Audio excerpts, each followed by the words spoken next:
Hello friends.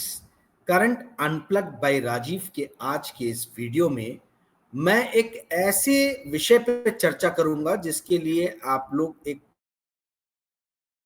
कलम और notebook लेके बैठिए, क्योंकि इसमें काफी सारे आंकड़े और काफी सारे फैक्ट्स जो है वो मैं मेंशन करने वाला हूं। दोस्तों, तबीयत थोड़ी ठीक नहीं है। मैंने आज सोचा था कि वीडियो नहीं बनाऊंगा, परंतु एक ऐसा वीडियो मुझे यूट्यूब पे आया जिसे देख के मैं बड़ा विचलित हो गया।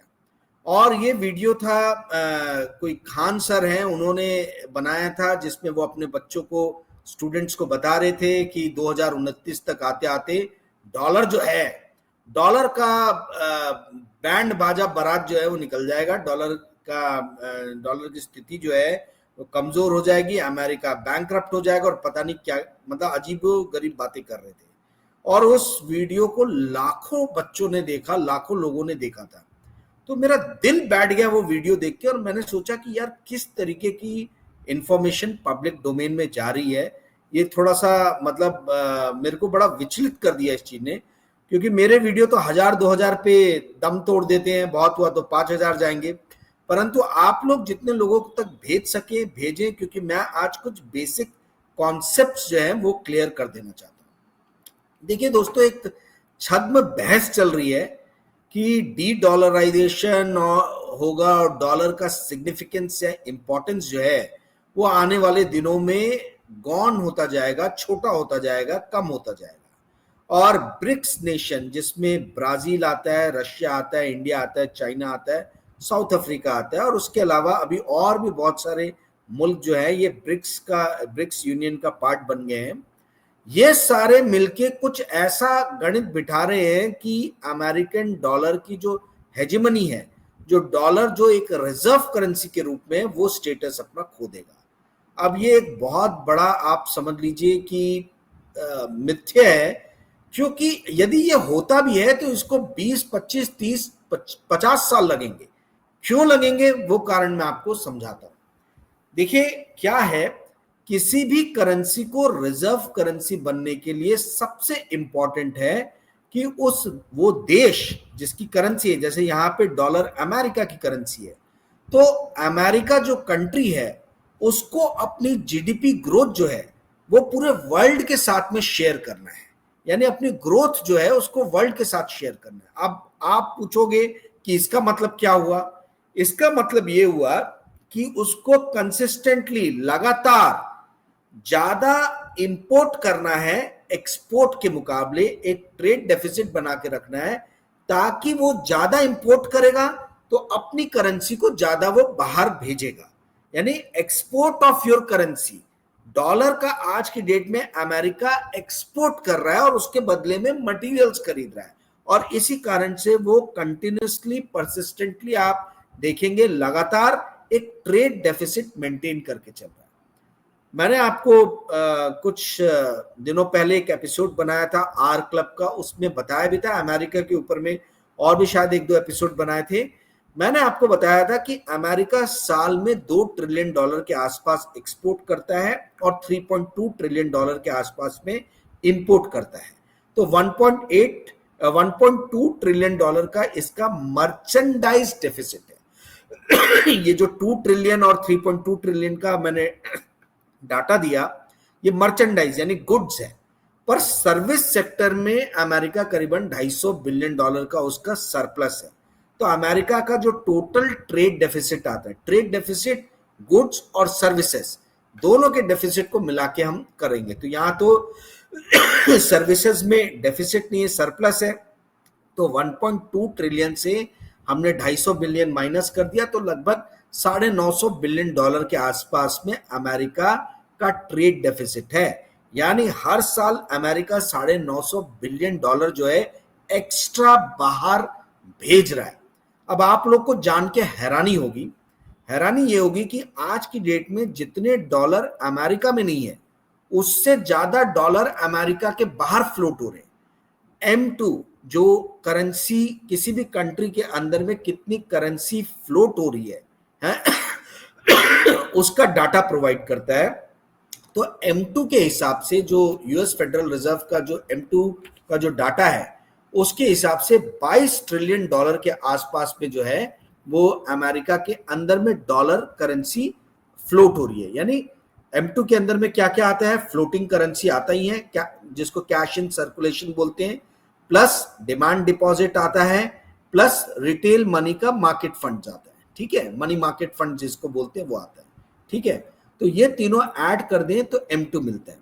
M2 के हिसाब से 22 ट्रिलियन डॉलर आज की डेट में अमेरिका के अंदर में डॉलर जो है, टोटल डॉलर का अमाउंट 22 ट्रिलियन डॉलर है। यही अमेरिका से बाहर ऑफशोर मार्केट में, यानी अमेरिका के बाहर, यानी वर्ल्ड ओवर अमेरिका को छोड़ के जो डॉलर है वो है 25 ट्रिलियन डॉलर। यानी कि अमेरिका में जितना डॉलर नहीं है उससे बहुत ज्यादा डॉलर अमेरिका के बाहर है। अब आप पूछोगे ये कैसे, तो देखिए 9 ट्रिलियन डॉलर के आसपास तो यूनाइटेड स्टेट्स ऑफ अमेरिका का डेट जो है वो अलग अलग कंट्रीज के कॉर्पोरेट्स और सेंट्रल बैंक्स ओन करते हैं, ठीक है। यानी उन्होंने यूएस ट्रेजरी सिक्योरिटीज में पैसा लगाया है, उन्होंने यूएसए के कॉर्पोरेट बॉन्ड्स में पैसा लगाया है, म्युनिसिपल बॉन्ड्स में पैसा लगाया है, अलग अलग तरीके के जो डेट हैं यूएसए के उसमें पैसा लगाया है।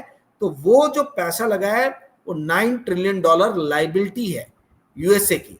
9 ट्रिलियन डॉलर जो है वो यूएस का डेट ओन करते हैं फॉरेन कंट्रीज। उसके अलावा 16 ट्रिलियन डॉलर का डेट जो है वो यूरो डेट नहीं बोलेंगे उसको, यूरो डॉलर बॉन्ड मार्केट बोलेंगे, ठीक है। ये जो यूरो डॉलर मार्केट है इसके ऊपर में मैं एक अलग से एपिसोड बनाऊंगा, ये बहुत बड़ा मतलब विषय है। क्योंकि तो मोटा मोटी ये 16 ट्रिलियन डॉलर और 9 ट्रिलियन डॉलर ये मिलके होते हैं 25 ट्रिलियन डॉलर। तो 25 ट्रिलियन डॉलर के आसपास में यूनाइटेड स्टेट्स ऑफ अमेरिका में डॉलर बाहर फ्लोट कर रहा है। अब ये मैंने दो आंकड़े दिए आपको, ट्रेड डेफिसिट के और दूसरा कितना अमाउंट ऑफ डॉलर अमेरिका के बाहर है, ये समझने के लिए दिया। अब समझना क्या है उसको ध्यान से सुनिए। जैसा मैंने बताया कि किसी भी करेंसी को ग्लोबल रिजर्व करेंसी बनने के लिए उस करेंसी का बहुत ज्यादा अमाउंट जो है वो बाहर होना चाहिए, उस देश के बाहर होना चाहिए, और लगातार उस करेंसी का जो है कंसिस्टेंटली सप्लाई होते रहना चाहिए, सप्लाई बंद नहीं होना चाहिए। सप्लाई कैसे होगा, जब वो कंट्री ज्यादा माल खरीदेगी, और माल खरीदेगी तो पैसा अपना बाहर भेजेगी, तो बाहर सप्लाई बढ़ गया। ओके, क्या चाइना ये कर सकता है? चाइना का ट्रेड सरप्लस 1 ट्रिलियन डॉलर से ज्यादा का है, 1 ट्रिलियन डॉलर से ज्यादा का चाइना का सरप्लस है। वहीं अमेरिका 1 ट्रिलियन डॉलर के आसपास का डेफिसिट रन कर रहा है। ऐसी कौन सी चीज है दुनिया में जो चाइना जो है नहीं बना रहा आज की डेट में? तो चाइना इंपोर्ट क्या करेगा? चाइना तो ये देख रहा कि मैं कैसे दुनिया भर के हर देशों में अपना माल जो है वो टिकाऊं, कैसे हर देश में मैं एक्सपोर्ट करूं। रिजर्व करेंसी बनने के लिए जरूरी है कि आप ट्रेड डेफिसिट रन करो, भले लगातार ना रन करो, परंतु एक ट्रेड डेफिसिट आपका बने रहना चाहिए, ताकि 2 साल रहा, तीसरे साल नहीं भी रहा तो चलेगा, ताकि डॉलर का फ्लो जो है या जो भी करेंसी बनना चाहती है उसका फ्लो जो है वो उस कंट्री के बाहर लगातार बना रहे। ये चीज जो है इसको एक बेल्जियन इकोनॉमिस्ट थे, बेल्जियम के रहने वाले रॉबर्ट ट्रिफिन ने 1960s में जो है इस चीज को पकड़ लिया था। इसको ट्रिफिन डायलेमा भी कहा जाता है, ठीक है, रॉबर्ट ट्रिफिन के नाम पे। ये ट्रिफिन डायलेमा क्या कहता है, बहुत ध्यान से सुनेगा, कोई आपको ये नहीं समझाएगा। ट्रिफिन डायलेमा ये बोलता है कि जो भी कंट्री जिसकी करेंसी ग्लोबल रिजर्व करेंसी बनना चाहती है, उस कंट्री के सामने एक बहुत बड़ा प्रश्न चिन्ह लग जाता है, बहुत बड़ी दुविधा खड़ी हो जाती है। दुविधा क्यों खड़ी हो जाती है? क्योंकि उस कंट्री को कंसिस्टेंटली ट्रेड डेफिसिट मेंटेन करना पड़ता है। क्यों मेंटेन करना पड़ता है? क्योंकि उसको अपनी करेंसी बाहर भेजनी है दूसरे मुल्कों में। जब तक वो अपनी करेंसी फैलाएगा नहीं, तब तक जो है वो, जब तक सप्लाई ज्यादा नहीं होगी उस करेंसी की, तब तक वो रिजर्व करेंसी नहीं बन पाएगी। सप्लाई बहुत ज्यादा होना चाहिए। जैसे मैंने बताया, डॉलर का सप्लाई 25 ट्रिलियन डॉलर का है और अमेरिका के अंदर से 22 ट्रिलियन डॉलर है। तो पहली बात, सप्लाई ज्यादा होना चाहिए। तो सप्लाई ज्यादा करने के लिए उसको ट्रेड डेफिसिट मेंटेन करना पड़ेगा। जब कोई कंट्री ट्रेड डेफिसिट मेंटेन करेगी तो प्रॉब्लम ये होगा कि उसकी जो करेंसी है वो वीक होती चली जाएगी। आप ट्रेड डेफिसिट मेंटेन कर रहे हो तो आपकी करेंसी वीक होगी, क्योंकि आपकी सप्लाई बढ़ गई है, सप्लाई बहुत ज्यादा मार्केट में बढ़ गई। तो जिस भी चीज का मार्केट में सप्लाई ज्यादा होता है उस क्या होता है, ऑटोमेटिकली उसके दाम गिरते हैं। अगर सेब मार्केट में बहुत ज्यादा आ गए तो सेब के दाम गिरेंगे, मैंगो ज्यादा आ गए तो मैंगो के दाम गिरेंगे। तो डिमांड सप्लाई का बेसिक कॉन्सेप्ट है, ठीक है। तो ये दुविधा में कंट्री पड़ जाती है क्योंकि ये सस्टेनेबल मॉडल नहीं है। आप ग्लोबल रिजर्व करेंसी तो बन रहे हो सप्लाई करके, पर एक ऐसा वक्त आएगा जब आपकी सप्लाई के कारण आपकी करेंसी जो है वो वीक बनेगी।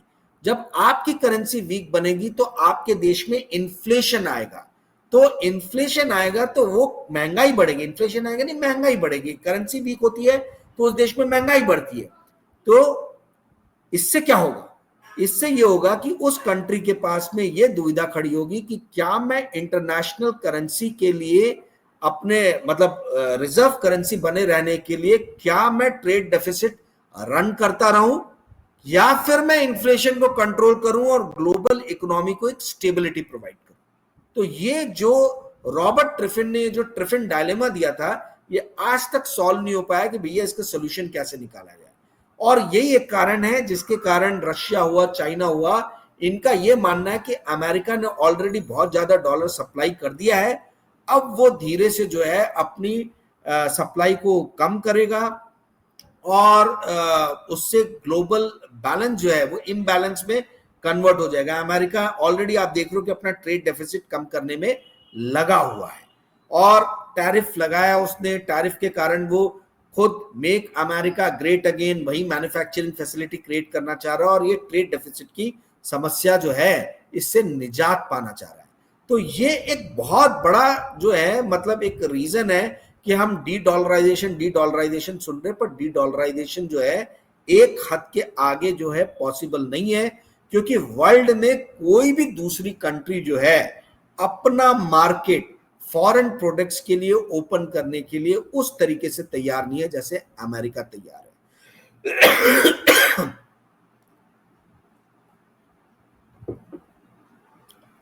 अमेरिका बहुत बड़ा मार्केट है, जैसे मैंने आपको बताया था 3.2 ट्रिलियन डॉलर का इंपोर्ट करता है अमेरिका। इतना ज्यादा इंपोर्ट कौन सी कंट्री करेगी? तो कोई जिस भी कंट्री को रिजर्व करेंसी बनना है उस कंट्री को अपना मार्केट, अपना ग्रोथ जो है वो दुनिया के साथ शेयर करना पड़ेगा। पर यदि आप ये सोचोगे कि हम सिर्फ अपना माल बेचे, सिर्फ एक्सपोर्ट करें और अपने मार्केट को नहीं खोले, तो आप कभी भी रिजर्व करेंसी नहीं बन सकते हो। तो जो लोग बात करते हैं कि चाइना renminbi जो है वो रिजर्व करेंसी बनेगी, उन लोगों को इकोनॉमी का बेसिक समझ नहीं है या करेंसी मार्केट कैसे वर्क करता है, ऑपरेट करता है, उनको इस चीज की समझ नहीं है। renminbi तब तक इंटरनेशनल करेंसी नहीं बन सकती जब तक चाइना ट्रेड डेफिसिट रन नहीं करता है।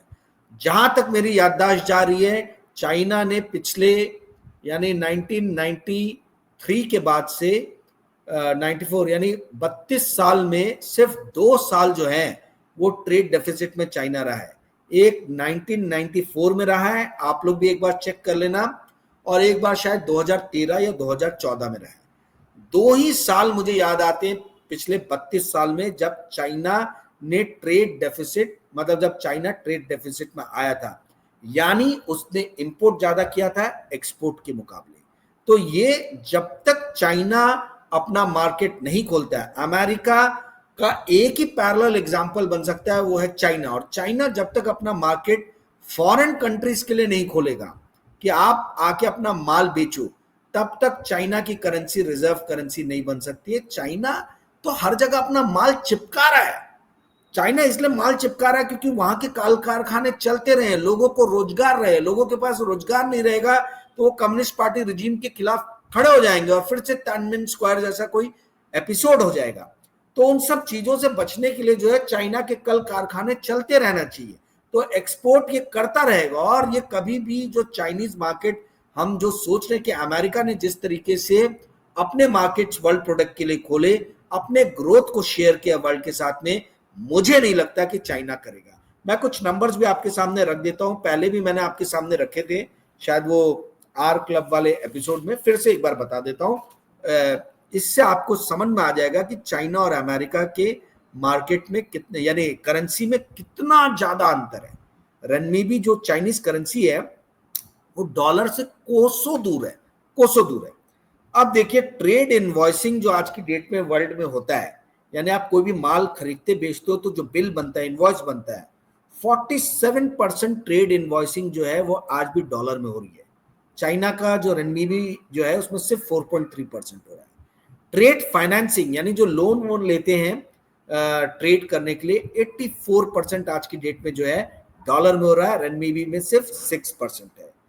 Foreign holding of assets, dollar assets, ये 27 ट्रिलियन डॉलर है, यानी फॉरेनर जो अमेरिका के बॉन्ड, स्टॉक, रियल स्टेट जो ओन करते हैं वो है 27 ट्रिलियन डॉलर के, और यही रनमीबी जो है वो है सिर्फ 1.3 ट्रिलियन डॉलर का। इसके अलावा जो फॉरेक्स, ग्लोबल फॉरेक्स रिजर्व जो है वो टोटल फॉरेक्स रिजर्व है 11.96 ट्रिलियन डॉलर का। 2022 जून का ये डाटा है, ठीक है। 11.96 ट्रिलियन डॉलर में रनमीबी जो है सिर्फ 300 बिलियन डॉलर है, और जो आपका यूएस डॉलर का जो शेयर है वो 58.36% है, लगभग 6 ट्रिलियन डॉलर के ऊपर का। तो आप बताइए कहां 6 ट्रिलियन डॉलर और कहां 300 बिलियन डॉलर। आई मीन ये 5% हार्डली है अमेरिका के ग्लोबल, मतलब डॉलर का 5% है ग्लोबल फॉरेक्स रिजर्व में चाइनीज का शेयर जो है रनमीबी का। तो ये कुल मिला के मैंने आपको डाटा दिए यही समझाने के लिए, रॉबर्ट ट्रिफिन का ट्रिफिन डायलेमा आपको समझाया ताकि आपको कॉन्सेप्ट क्लियर हो। और ये जो डी डॉलराइजेशन, अमेरिका तबाह हो जाएगा, इस तरीके के जो शिगुफे चल रहे हैं, इस पे ध्यान ना दे। Fear sales. आप बोलोगे लोग इस तरीके की वीडियो क्यों बनाते हैं? लोग वीडियो इसलिए बनाते हैं क्योंकि डर बिकता है। जब आप इस तरीके की वीडियो बनाओगे तो ज्यादा से ज्यादा लोग दिखेंगे। आज डॉलर की हेजीमनी जो है वो बहुत भयानक रूप से, डॉलर जो है वो स्टेबल है, वो अपना सिंहासन जो है पकड़ के बैठा हुआ है, और मुझे लगता नहीं है कि आगे आने वाले 30-40 साल में जो है वो उसके सिंहासन में किसी भी तरीके से परिवर्तन आएगा। मैंने फॉर्चून के लिए 2022 में, 2023 में स्टोरीज लिखी थी डॉलर के लिए, ब्रिक करेंसी, डी डॉलराइजेशन पे, अलग अलग टॉपिक्स पे इसी से रिलेटेड मैंने लिखा था। मैं देखूंगा उसमें से 1-2 स्टोरीज का जो डिस्क्रिप्शन बॉक्स में मैं लिंक भी डाल दूंगा, सो दैट और आप अगर डिटेल में स्टडी करना चाहें तो वो स्टोरीज पढ़ सकते हैं। बड़ी स्टोरीज हैं, 2-2, 2,500 हजार वर्ड की। तो दोस्तों कहने का अर्थ है कि इस तरीके के बातों पे ज्यादा ध्यान ना दें, और मैं गुरु लोगों से भी कहना चाहूंगा जो वीडियोस बनाते हैं, बच्चों को शिक्षा देते हैं, कि कृपया करके पहले अपना खुद का जो इंफॉर्मेशन है वो अपडेट करें, पढ़ें अच्छे से, क्योंकि half bake knowledge, half bake information is very dangerous. ठीक है, तो इस चीज से थोड़ा बचें। और बाकी आपको यदि आज का एपिसोड पसंद आया होगा दोस्तों, तो कृपया करके इस वीडियो को लाइक और शेयर कीजिएगा। और यदि आप मेरे चैनल को कुछ कंट्रीब्यूट करना चाहते हैं, योगदान देना चाहते हैं, तो कृपया करके 9860317209 मेरा नंबर है, इस पे आप जो भी योगदान देना चाहें कृपया करके आप योगदान दे सकते हैं। Thanks friends, thanks a lot, good day.